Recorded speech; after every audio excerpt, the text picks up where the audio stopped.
Alright, boys and girls, the moment has arrived.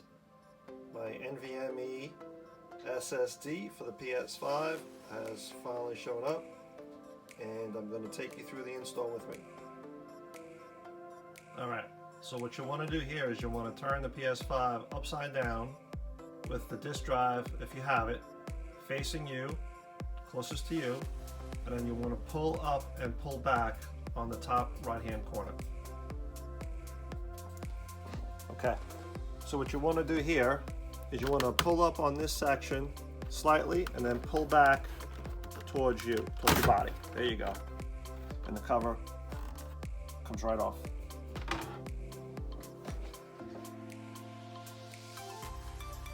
So once you get the panel off, what you want to look for is this cover right here. This is the bay where the NVMe card will actually go, and there's one screw that holds it in place. What we're going to do is we're going to take out that screw. But while you have this PS5 open, depending on how long you've had it, you may want to take a minute just to look around and vacuum out any kind of dust that may have accumulated in here, or just brush any of the vents around here with some of the loose dust that might still be in there, and try to get it out of there while you can. Okay, so to take this screw out, you just need a conventional Phillips head screwdriver, and you're going to turn it counterclockwise, or lefty-loosey, as some people would say. And it's a fairly long screw. Take that out. That's what the screw looks like. And you take the cover off. There's a little bit of a hinge in here that it slides in. Just comes right out. And as you can see, this is also indented, and I believe this is indented to give your heatsink, if you actually do get a heatsink with your NVMe card, which I do recommend, by the way, it actually gives it a little bit more room on the inside. So now that we have this open, what you're going to see here is there's going to be a number of slots. Now this depends on the size of your NVMe card. Some of them are longer than others. I believe most of the NVMe cards that are going to be bought for the PS5 are probably going to fit in this 80 section. So what you really need to do here is there is a screw here holding down a spacer. We need to take that out, take the spacer out, and move it to the 80 spot, which is going to fit the card that I have purchased. Okay, so let's take that screw out. Again, counterclockwise or lefty-loosey.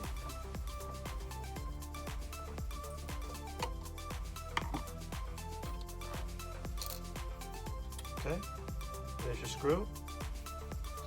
You can see the spacer popped out. I'm just going to slide that and pop it into the 80 section, which should fit the NVMe card that I just purchased. Okay, so this is the Western Digital black NVMe card that I purchased. You'll happen to notice that I did get the one with the heatsink on it. You can see here, there's a heat sink on top, and what this helps the card do is distribute the heat equally and away from the processing parts of the NVMe card. You don't have to get a heat sink on your NVMe card. You could buy one without it. You could buy a heat sink separately and put it on yourself, which may be a little bit cheaper of an option. But personally, I would not put an NVMe card inside my PS5 without a heatsink, and this is only my opinion, but I believe that the last thing that you need in your PS5 is anything that's going to produce more heat than necessary. So I went with the heatsink attached to it just for the ease of installation, because I just wanted to make sure that my NVMe stick does not overheat and does not throttle down and does not, throw off more heat than is necessary for the PS5 to run. So when you're installing the NVMe stick, you're going to notice that there's a notch at the end here. That's supposed to line up with your spacer. Like I said, we have arrows here at the 80 mark because this is the Western Digital Black. That's the size that would fit the 80 spot. So we're going to install this at an angle, just like an angle like this, and then we're going to push it down.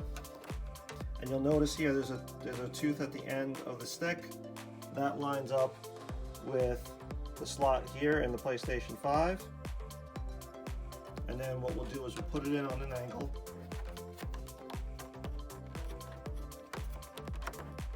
Like so. And then you push it down, and that's going to line up with the screw that you gotta put in. So now we're ready to screw this down and secure it onto the board. Just the opposite of before, we're going to go clockwise this time.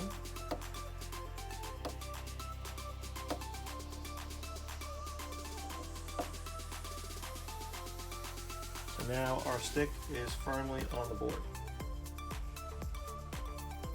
So guys, you can see that once this is actually screwed down, you can see how firmly it is inside the PS5 and how little room there is to have like a bigger heat sink on here. You want to make sure that if you do get an aftermarket heat sink, that you're able to put the panel back on. I know some people have said that if you get a bigger heat sink, that you can leave the panel off.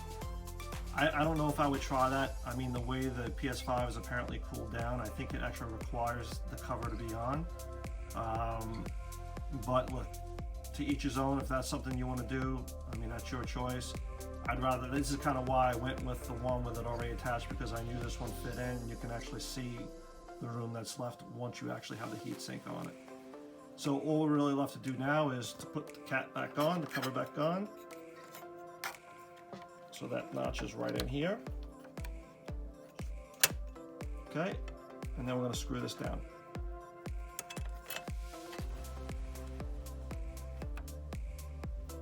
Okay, once again, clockwise or righty-tighty, whichever you choose. And just don't over tighten it, guys. It doesn't have to be super tight, just make sure it's snug. Good.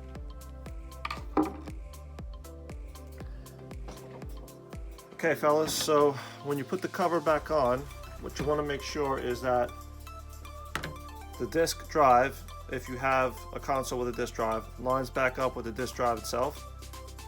So you just lay it on top, just give it a look-see on this side, make sure that it's lined up, and you'll actually feel these things fall into a groove.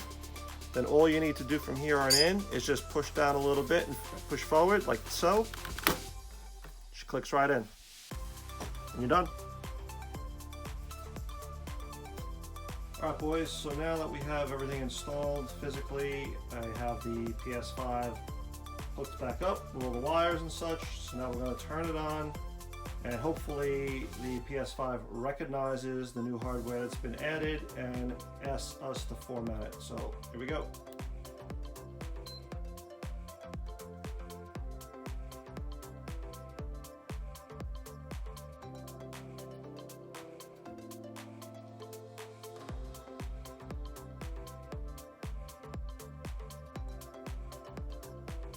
Awesome.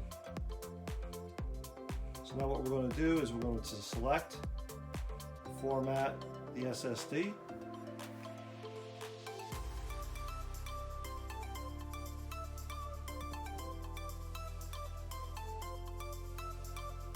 And we're already getting good read speed, 6,500 and change. Okay. Okay fellas, looks like we're up and running. What we probably want to do right now is to check our storage, make sure the PlayStation is recognizing the storage. And we want to go down to storage. And now if we take a closer look, we can see here console storage. This is the default SSD that came with the PS5. And you can see here we have some, things already installed on there, and default software for the PS5 to run and so forth, which basically only gave us about, just under 700 gigs to play with when we, first bought this thing. But then we look over here, we go down, and there's our M2 SSD storage. This is your NVMe stick that we just installed. This was a 2 terabyte stick that I had bought. Apologies if I didn't mention that before, but you can see we have the full 2 terabytes available to us to play with. So that's going to be where we're going to move games to. And if I didn't mention this before, I think the NVMe stick can only be used for games. So if you want to store like media and stuff on there, like movies, music, photos and stuff like that, that should go on the internal SSD that came with the PS5. I think you can only put games on the NVMe stick. So you may want to shuffle some stuff around, if that's, what you guys want to do. But I hope you guys found this helpful. If you did, fantastic.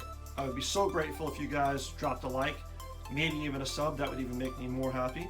But I hope you guys did find this useful. Any questions, send them my way. I will do my very best to help you guys, as always. If I can't, I'll be honest with you and tell you I can't. But as always, guys, appreciate any support you guys could send my way, and I'll see you in the next one.